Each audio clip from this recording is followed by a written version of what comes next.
Kenapa hukum di Indonesia itu buruk? Karena hukum di Indonesia itu tidak sesuai apa yang seharusnya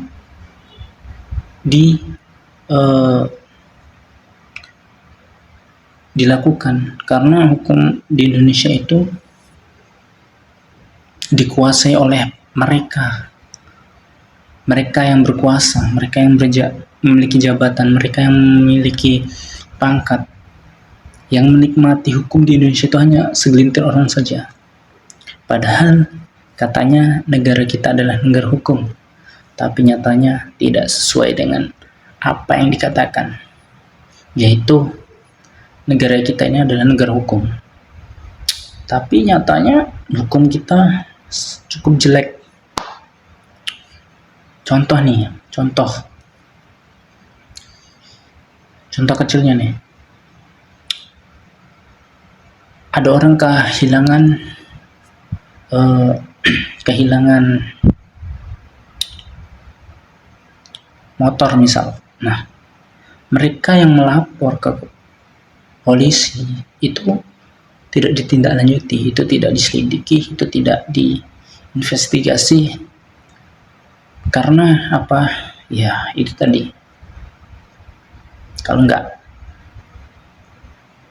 menggunakan uang, kalau nggak uangnya jalan, itu mustahil untuk ditindaklanjuti. Kecuali kalau beritanya sampai viral, barulah mereka bergerak, barulah mereka mau menyelidiki, barulah mereka mau menindaklanjuti, barulah mereka mau investigasi. Yaitu hukum di Indonesia tidak sesuai apa yang dikatakan oleh mereka. Kita ini adalah negara hukum, tapi nyatanya apa? Nyatanya negara kita hukumnya itu jelek, buruk. Mereka bisa menyuap hakim, mereka bisa menggerakkan polisi, mereka bisa mengubah dari hukuman mati dari terpidana 5 tahun penjara. Bahkan mereka pun mampu membeli hukum itu ya, karena itu tadi dikuasai oleh orang-orang tertentu, dinikmati oleh orang-orang tertentu. Imbasnya apa?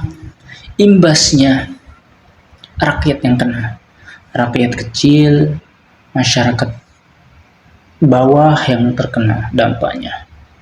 Karena mereka merasa selama ini diabaikan, karena mereka melapor ke pihak berwajib, tidak laporan mereka tidak digubris, laporan mereka tidak didengarkan, merasa laporan mereka tidak didengarkan. Nah, itulah mengapa hukum di Indonesia ini sebenarnya dari dulu sih. Contoh aja kasus korupsi. Kasus korupsi itu kan baru-baru ini terbongkar, banyak yang terbongkar. Dari Pertamina, dari tambang, dari perusahaan-perusahaan negeri, yang dimana perusahaan-perusahaan itu, tambang-tambang itu adalah pemerintahan yang mengelola. Tetapi ada oknum-oknum yang mencoba untuk merusak dengan cara mengambil bagian dari hasil negara, bagian dari uang negara. Mereka mengkorupsi itu semua. Dan itu pun tidak 1-2 orang saja, tapi banyak yang